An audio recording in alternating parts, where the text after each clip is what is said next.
नमस्कार दोस्तों, बेंग एकेडमी यूट्यूब चैनल में फिर एक बार आपका स्वागत है। हम यहाँ 6 क्लास की साइंस एनसीईआरटी डिस्कस कर रहे हैं और अभी तक हमने इसके 11 चैप्टर डिस्कस कर लिए हैं और इसका आज 12वां चैप्टर डिस्कस करेंगे। ये दे रखा है विद्युत तथा परिपथ। तो ये जो चैप्टर है परीक्षा की दृष्टि से तो बहुत उपयोगी नहीं है, लेकिन हमारे दैनिक जीवन के लिए बहुत उपयोगी है। तो आइए देख लेते हैं इस चैप्टर में क्या खास है। इस चैप्टर में ये बताया गया कि विद्युत के कार्य क्या, इसमें ये बताया गया कि विद्युत के कार्य क्या हैं और ये हमारे दैनिक जीवन में कैसे कार्य करता है और ये हमारे लिए किस लिए उपयोगी है। तो इसमें शुरू में दे रखा है कि हम विद्युत का उपयोग अपने बहुत से कार्यों को आसान बनाने के लिए करते हैं। उदाहरण के लिए हम विद्युत का उपयोग कुएं से पंप द्वारा जल बाहर निकालने अथवा ज़मीन की सतह से जल को छत पर रखी हुई टंकी में पहुँचाने के लिए करते हैं और इसके बहुत से अन्य कार्य हैं और इसमें यही बताया गया है। तो आइए आगे देख लेते हैं। इसमें आइए विद्युत सेल के बारे में जान लेते हैं कि विद्युत सेल क्या होता है। यहाँ पर देखिए विद्युत सेल का एक चित्र दर्शाया गया हुआ है। ये हमारा विद्युत सेल है। अब क्या होता है कि ये विद्युत सेल का उपयोग हम कहाँ करते हैं। जो हमारी टॉर्च होती है उसका बल्ब जलाने के लिए या जो है कि बल्ब दीप्तमान करने के लिए या प्रकाश उत्पन्न करने के लिए हम विद्युत सेल का उपयोग करते हैं। जैसे यहाँ ये बताया गया है, यहाँ पे देख लीजिए एक बार। ये यहाँ बताया गया है 2 पॉइंटों में, जिसमें इसमें बताया गया कि जो टॉर्च का बल्ब होता है उसको विद्युत कहाँ से मिलती है। तो टॉर्च के बल्ब को विद्युत जो है विद्युत सेल से मिलती है, यहाँ पे ये बताया गया है। और जो है विद्युत सेल का हम अपने दैनिक जीवन में कहाँ कहाँ उपयोग करते हैं। जैसे मान लिया कि ये अलार्म घड़ी में करते हैं, कलाई घड़ी में करते हैं, रेडियो कैमरा में करते हैं तथा अन्य युक्तियों में किया जाता है। यहाँ पे देखिए ये बताने की कोशिश की गई है। यहाँ पे ये देखिए यहाँ पे अब हमारा जो विद्युत सेल होता है तो आपने ध्यान से देखा होगा कि इसके एक ओर धातु की टोपी तथा दूसरी ओर धातु की डिश चक्रिका लगी होती है। तो क्या आपने विद्युत सेल के ऊपर धन का चिन्ह तथा एक ऋण का चिन्ह देखा है। तो जैसे मान लिया कि ये धन का चिन्ह है और ये नीचे ऋण का चिन्ह है। देखिए ये धन का चिन्ह है ऊपर लगा है और ये ऋण का चिन्ह लगा हुआ है। तो इसमें क्या होता है कि ये जो विद्युत सेल में धातु की टोपी वाला सिरा जो ऊपर ये धातु की टोपी होती है इसको हम क्या बोलेंगे, धनात्मक सिरा बोलेंगे। तथा जो धातु की जो नीचे डिस्क लगी होती, चक्रिका लगी होती यहाँ पे, तो इसको क्या बोलेंगे, डिस्क का ऋणात्मक सिरा। ठीक है। और इसमें क्या है कि सभी विद्युत सेलों में जो है 2 सिरे होते हैं, जिनमें एक धनात्मक टर्मिनल तथा दूसरा एक ऋणात्मक टर्मिनल होता है। यहाँ यही बताने की कोशिश की गई है। आइए जान लेते हैं। जिसमें क्या होता है कि विद्युत सेल में संचित रासायनिक पदार्थों से सेल विद्युत उत्पन्न होता है। तो विद्युत सेल में क्या होता है कि एक रासायनिक पदार्थ संचित रहता है और जब विद्युत सेल में संचित रासायनिक पदार्थ का इस्तेमाल कर लिया जाता है और विद्युत सेल में विद्युत उत्पन्न करना बंद कर देता है। तो जब इसमें जो संचित रासायनिक पदार्थ होता है उसका उपयोग कर लेते हैं तो और तब ये काम करना बंद कर देता है, या मतलब रासायनिक पदार्थ इसका समाप्त हो जाता है। तब क्या उस विद्युत सेल को एक नए विद्युत सेल से बदलना पड़ता है। जब हमारा सेल, कहते हैं अपनी आम भाषा में कि हमारा सेल ख़राब हो गया है, तो दूसरा सेल हम ले आते हैं, उसको मतलब परिवर्तित कर देते हैं या बदल देते हैं। जैसे इसमें मान लिया बताया गया है कि जो टॉर्च का बल्ब होता है, तो टॉर्च के बल्ब में एक कांच का बाहरी आवरण होता है जो धातु की सतह से चिपका रहता है। इसमें ये बताने की कोशिश की गई है। जैसे ही मान लेते देख लेते हैं कि मान लिया कि ये है ये और ये हमारा बल्ब है ये, तो ऐसे ऐसे जो है लगा होता है। तो इसका जो बाहरी आवरण होता है ये जो है धातु की सतह से चिपका रहता है।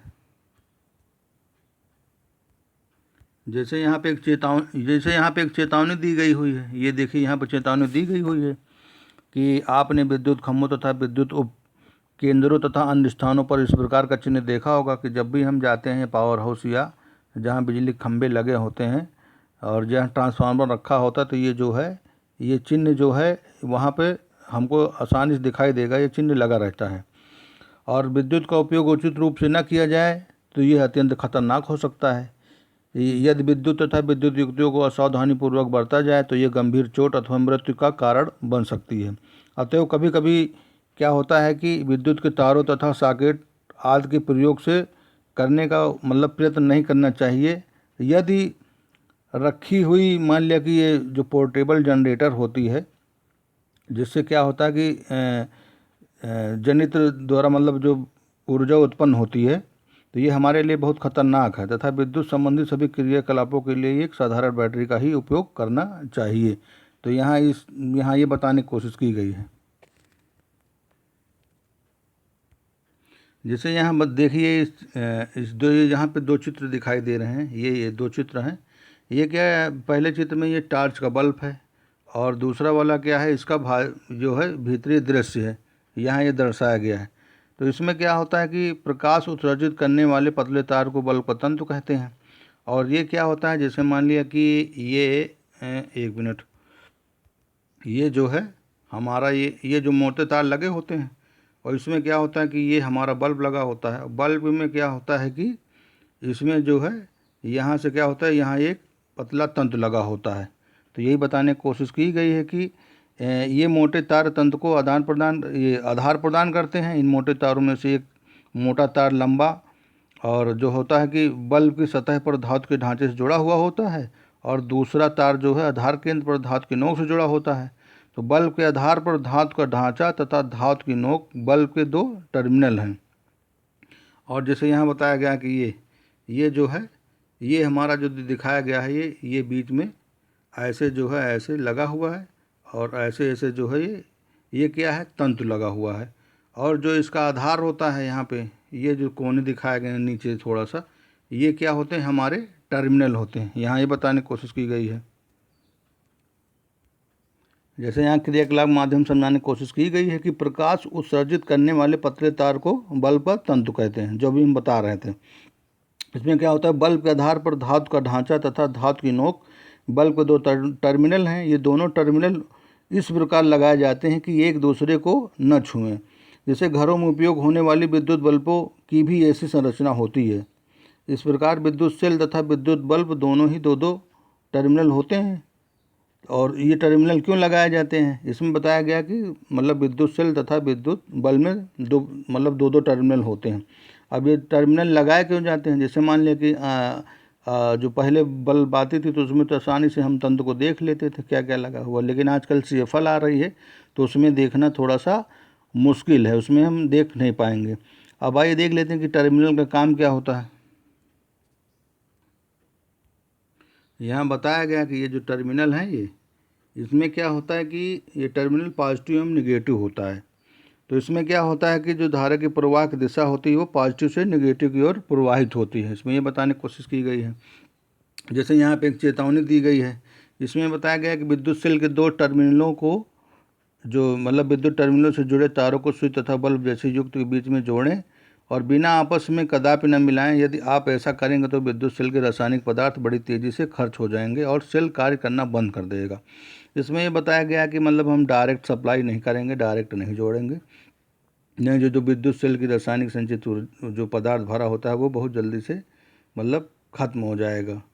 तो इसमें ये बताने की कोशिश की गई है, इसीलिए हम स्विच का प्रयोग करते हैं, डायरेक्ट प्रयोग नहीं करते हैं, ना डायरेक्ट तार नहीं जोड़ते हैं। यहाँ बताने की कोशिश की गई है। अब आइए जानकारी ले लेते हैं। जैसे आगे दे रखा है कि विद्युत सेल से जुड़ा हुआ बल्ब, यहाँ पर बताया गया विद्युत सेल से जुड़ा हुआ बल्ब बारे में बताया गया है। जैसे यहाँ चित्र के माध्यम समझाने की कोशिश की गई है। जैसे मान लिया ये हमारा ये चित्र है, ये तो यहाँ पे क्या हो रहा है, आइए इसको समझ लेते हैं। इसमें क्या होता है कि जो है इसमें विद्युत बल्ब के जो अलग अलग दो सिरे होते हैं उसमें क्या होता है कि एक सिरा अलग और दूसरा सिरा अलग होता है। तो इसमें क्या करते हैं कि एक जोड़ेंगे तभी बल्ब जलेगा, यहाँ ये बताने की कोशिश की गई है।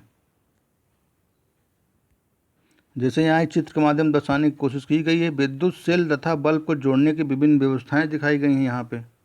तो आइए देख लेते हैं किसी का एक एग्जाम्पल लेके कि मतलब ये कैसे जोड़ता है और ये कैसे कार्य करता है। जैसे इसमें समझने की कोशिश करेंगे कि मान लिया कि ये हमारा जो है ये सेल है। इसमें क्या कर देते हैं कि यहाँ से ये हमारा जो है, यहाँ पे हमारा जो है ये बल्ब लगा हुआ है। इस बल्ब में क्या करेंगे कि एक तार यहाँ से जोड़ देंगे, यहाँ से जोड़ देंगे और एक यहाँ से जोड़ देंगे, जो दो अलग अलग सिरे हैं। और यहाँ से जोड़ेंगे तो क्या होगा कि इसमें जो है जब दोनों सिरे जुड़ जाएंगे तो बल्ब हमारा जल जाएगा। यहाँ ये बताने की कोशिश की गई है। और इसमें क्या होता है कि जब विद्युत बल्ब को मतलब एक तार से जोड़ देते हैं तो इसमें जो है लगातार जोड़े रहेंगे तो इसकी जो एक निश्चित लाइफ होगी है। तो ये तब तक ही जलेगा जब उसके बाद ये बंद हो जाएगा, इसका मतलब लाइफ समाप्त हो जाएगा तो ये बंद हो जाएगा। तो मतलब जब ज़रूरी हो तभी जलाएं अथवा बंद कर दें। इसलिए स्विच का मतलब यहाँ पे मतलब जैसे यहाँ स्विच का भी प्रयोग करते हैं, तो आगे स्विच के बारे में हम पढ़ेंगे। अब आइए आगे जान लेते हैं विद्युत परिपथ के बारे में। विद्युत परिपथ के बारे में क्या बताया गया है।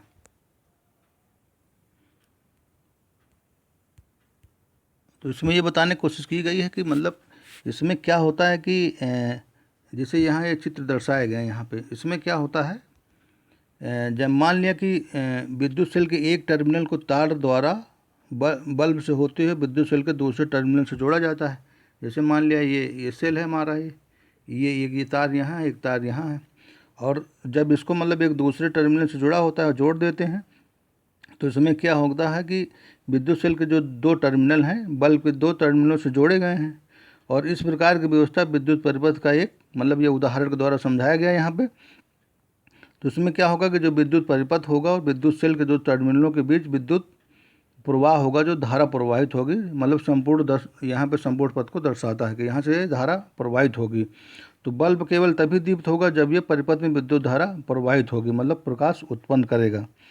यहाँ ये बताने की कोशिश की गई है। जैसे यहाँ बताया गया है कि जो है बल्ब तभी प्रकाश उत्पन्न करेगा जब इसमें विद्युत धारा प्रवाहित होगी। यहाँ बताने की कोशिश की गई है। और जैसे इसमें क्या होता है कि आइए आगे देखते हैं, इसमें चित्र के माध्यम से समझते हैं। जैसे यहाँ इस चित्र के माध्यम दर्शाने की कोशिश की गई है, इसमें ये बताया गया है कि मान लिया कि विद्युत धारा की दिशा विद्युत सेल के पॉजिटिव से निगेटिव टर्मिनल की ओर प्रवाहित होती है। जब बल्ब के टर्मिनलों को तार द्वारा विद्युत सेल के टर्मिनल से जोड़ा जाता है तो बल्ब तंत्र से होकर विद्युत धारा प्रवाहित होती है और यह बल्ब को क्या है दीप्तमान करती है, ये प्रकाश उत्पन्न करता है। जैसे क्या होता है कभी कभी विद्युत बल्ब विद्युत सेल से जुड़े होने पर भी दीप्त नहीं होता है, तो ऐसा बल्ब मतलब फ्यूज हो जाता है। जैसे आइए समझ लेते हैं कि इसमें क्या होता है कि ये जो है विद्युत धारा की जो प्रवाह की दिशा है वो पॉजिटिव से नेगेटिव की ओर होती है। जैसे मान लिया कि ये हमारा जो ये जो चल रहा है यहाँ पे और ऐसे ऐसे हो रहा है, तो ये हमारा क्या होगा, ये पॉजिटिव होगा और ये पॉजिटिव होगा और ये जो ये दिशा है ये निगेटिव होगी। तो यहाँ धारा जो प्रवाहित होगी पॉजिटिव से नेगेटिव की ओर होती है। तो यहाँ ये बताया गया है कि मतलब विद्युत धारा की दिशा जब विद्युत सेल के पॉजिटिव से नेगेटिव टर्मिनल की ओर मतलब बहती है तो बल्ब के जो टर्मिनल होते हैं उनके तार के द्वारा विद्युत सेल के टर्मिनलों से जुड़ा होता है, तो बल्ब के तन से होकर विद्युत धारा प्रवाहित होने लगती है और ये बल्ब हमारा यहाँ पे जल जाता है। यहाँ बताने की कोशिश की गई है। और जब इसमें क्या होता है कि धारा प्रवाहित नहीं होती तो ये जो है हम कहते हैं कि बल्ब फ्यूज हो गया, तो ये प्रकाश उत्पन्न नहीं करता है। जैसे यहाँ बताया गया कि विद्युत बल्ब कई कारणों से फ्यूज हो सकता है। इसमें कई कारण हैं।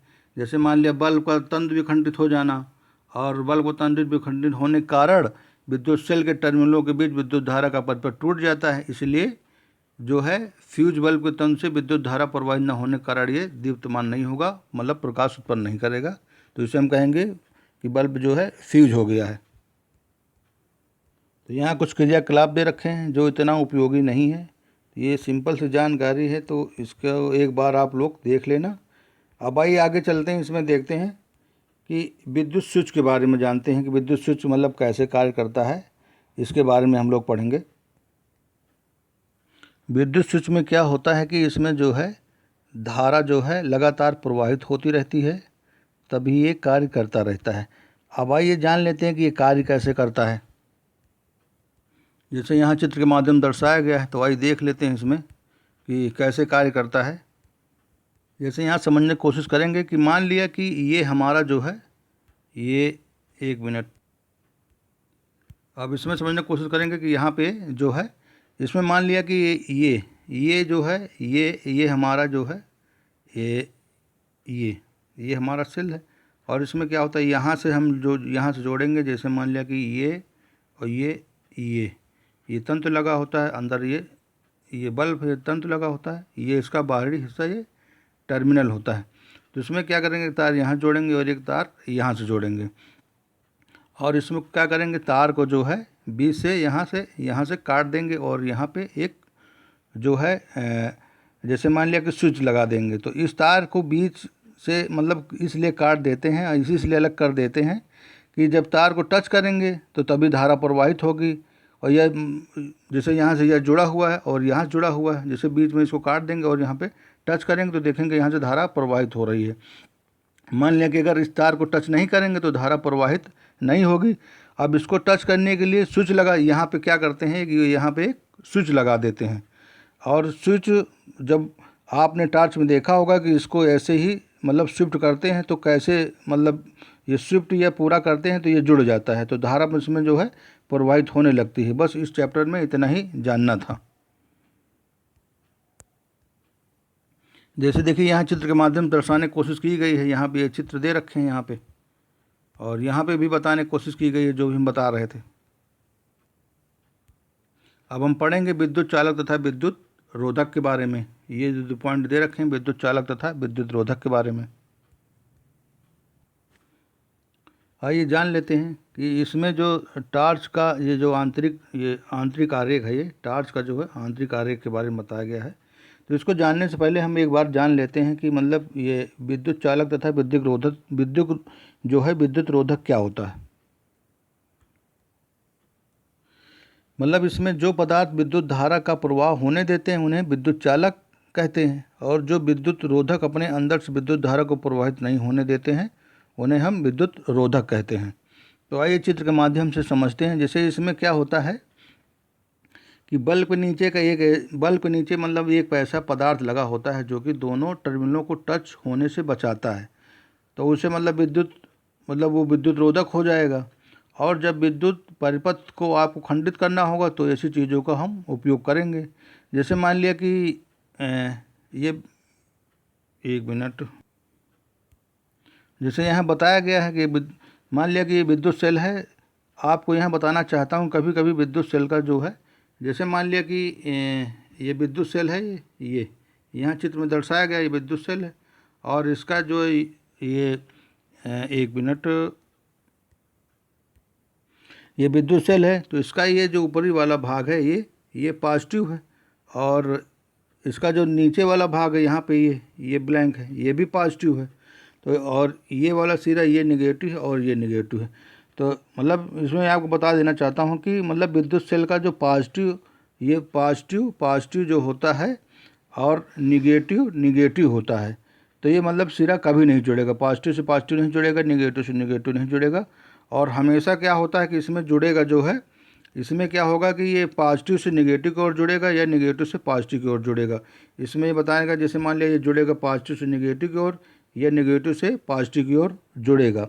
जैसे आकर्षण का नियम कैसे काम करता है, आकर्षण का नियम तभी काम करेगा जब एक दूसरे के मतलब विपरीत होंगे, तभी आकर्षण का नियम काम करना पड़ेगा। अब जैसे आपको ध्यान रखना है कि जो बॉन्ड बनेगा निगेटिव से पॉजिटिव की ओर बने, जैसे इसमें जो बॉन्ड बनेगा इसमें जो है पॉजिटिव से निगेटिव की ओर बनेगा या निगेटिव से या पॉजिटिव की ओर बनेगा, इसमें जो बॉन्ड बनेगा। अब जैसे इसमें क्या है कि स्विच के जरिए यहाँ से एक तार जुड़ा हुआ है, जैसे मान लिया स्विच के जरिए ये एक यहाँ पे तार जुड़ा हुआ है जो यहाँ तक आ रहा है, और इसमें क्या है कि और ये जो तार लगा हुआ है यहाँ पे, यहाँ से यहाँ गया, और दूसरा तार है जो यहाँ स्विच के जरिए यहाँ लगाया हुआ है। मतलब यहाँ पे ये दूसरा तार जो बल्ब से जुड़ा हुआ है, यहाँ ये बल्ब से जुड़ गया है, और इसमें क्या होता है कि ये मतलब जो तार है ये स्विच, इसमें जहाँ इस तार से और इस तार के माध्यम के बीच में एक यहाँ पे स्विच लगा दिया गया है। अब जब भी क्या करेंगे इसमें जो है, जब इसको पुश या स्लाइड स्विच का प्रयोग करेंगे तो ये दोनों टच हो जाएंगे, तो मतलब ये कार्य करने लगेगा। जो यहाँ पे ये यहाँ पे दे रखा है, ये यहाँ पे ये जो यहाँ पे दे रखा है, ये इसको पुश करेंगे या स्लाइड करेंगे तो ये क्या होगा कि मतलब जो है ये जब दोनों टच हो जाएंगे तो ये कार्य करने लगा। और जैसे मान लिया कि विद्युत रोधक वही है जो विद्युत मतलब धारा प्रवाह को खंडित होने के बीच में रोक दे, तथा विद्युत वो क्या होगा कि वो विद्युत रोधक हो जाएगा, और जिसमें धारा प्रवाहित होगी वो विद्युत चालक हो जाएगा, जो भी हम बता रहे थे। जैसे आइए आगे देखते हैं इसमें, जिसमें यहाँ बताने की कोशिश की गई है। और इसमें बताया गया है कि मतलब जैसे जांच करने के लिए विभिन्न प्रकार के पदार्थों जैसे सिक्के, कार्क, रबड़, कांच, चाबियाँ, पिन, प्लास्टिक का स्केल, लकड़ी, गुटखा, एल्युमिनियम पत्ती, मोमबत्ती, सिलाई मशीन की सुई, थर्माकोल, कागज तथा पेंसिल की लीड आदि एकत्रित कीजिए। और जैसे चालक परिच्छेद के तारों को स्वतंत्र सिरों को प्रत्येक नमूने से बारी बारी से स्पर्श करेंगे। तो इसमें देखेंगे मतलब क्या, मतलब एक दूसरे से जब स्पर्श करेंगे तो क्या मतलब बार बार बल्ब जलता है कि नहीं जलता है, इसमें ये जानने की कोशिश करेंगे। तो इसमें क्या करेंगे, जैसे मान लिया कि यहाँ पे ये हमारी जो है ये बैटरी लगी हुई है, और बैटरी से मान लिया यहाँ पे ये जो है यहाँ पे हम बल्ब लगा दिए, यहाँ पे ये हमारा तंतु लगा हुआ है, और इसका ये नीचे वाला हिस्सा जो है टर्मिनल है। और यहाँ से क्या करेंगे कि यहाँ से एक तार लेंगे, और जो है यहाँ दूसरा जो टर्मिनल से तार लेंगे, और यहाँ बीच में क्या करेंगे, इसमें यहाँ पे यहाँ और यहाँ इसके बीच में एक पिन रख देंगे। तो जब पिन रखेंगे तो धारा प्रवाहित होने लगेगी, और जो भी चालक होंगे तो इसमें धारा वही प्रवाहित होगी। तो यहाँ यही बताने की कोशिश किया गया है कि मतलब जो विद्युत चालक होगा धारा प्रवाहित होगी, और विद्युत मतलब विद्युत रोधक होगा वहाँ पे मतलब, एक मिनट, तो यहाँ ये समझाने की कोशिश की गई कि जो मतलब विद्युत रोधक वो है जो धारा प्रवाहित खंडित होने के बीच में रोक दे, और वो विद्युत रोधक हो जाएगा, और जिसमें धारा प्रवाहित मतलब होगी वो विद्युत चालक हमारा हो जाएगा। यही समझाने की कोशिश की गई है। इसमें जैसे इस सारणी के माध्यम समझाने की कोशिश की गई विद्युत चालक एवं विद्युत रोधक, यहाँ पे ये दो बताए गए हैं। अब इसमें क्या है कि पहले बताया गया चाबी के बारे में। चाबी क्या होती है, धातु से बनी होती है, और ये धातु से बनी होगी तो ये क्या चालक है, तो इसको बताइएगा। जैसे मान लिया चाबी धातु की बनी तो चालक है, तो हाँ यहाँ मतलब विद्युत धारा प्रवाहित होगी। जैसे रबड़ है, रबड़ क्या है, विद्युत रबड़ जो है चालक नहीं है, तो यहाँ नहीं होगा। जैसे हमारा स्केल क्या है, यहाँ पे बताया गया कि ये भी स्केल जो है ये भी जो स्केल जो है ये प्लास्टिक की बनी होती है, तो प्लास्टिक क्या है, ये भी चालक नहीं है। जैसे माचिस की तीली जो है लकड़ी की बनी होती है, तो ये भी चालक नहीं है, यहाँ पे नहीं हो जाएगा। और जैसे कांच की चूड़ियाँ बनी होती हैं, यहाँ बताया कांच की चूड़ियाँ जो है कांच की बनी होती हैं, तो इसमें क्या है, इसमें भी चालक नहीं होगा। जैसे लोहे की धातु हुई है, लोहे की धातु हुई है, यहाँ पे लोहे की धातु के बारे में बताया गया ये है, ये किससे बनी होती है, धातु से बनी होती है, तो ये चालक है। तो इसमें ये बताने की कोशिश किया कि जो पदार्थ विद्युत धारा का प्रवाह होने देते हैं उन्हें विद्युत चालक कहते हैं, और जो मतलब विद्युत धारा को प्रवाहित नहीं होने देते उन्हें विद्युत रोधक कहते हैं। तो यहाँ इस सारणी के माध्यम से एग्जाम्पल देकर समझाने की कोशिश की गई है। अब यहाँ पे देख लीजिए, यहाँ पे मतलब ये इसकी डिफिनीशन दी गई है, यहाँ पे यहाँ पे इसकी डिफिनीशन दी गई है। तो ये मतलब इसका इम्पॉर्टेंट पॉइंट है, इसको आप लोग नोट कर लीजिएगा। अब भाई आगे देख लेते हैं इसमें क्या दिया हुआ है। इसमें बताया गया है कि इसमें यहाँ बताया गया है कि विद्युत चालक तथा विद्युत रोधक जो है हमारे लिए मतलब विद्युत चालक तथा विद्युत रोधक हमारे लिए समान रूप से बहुत महत्वपूर्ण है, मतलब दोनों का अपनी अपनी जगह पे महत्वपूर्ण कार्य है।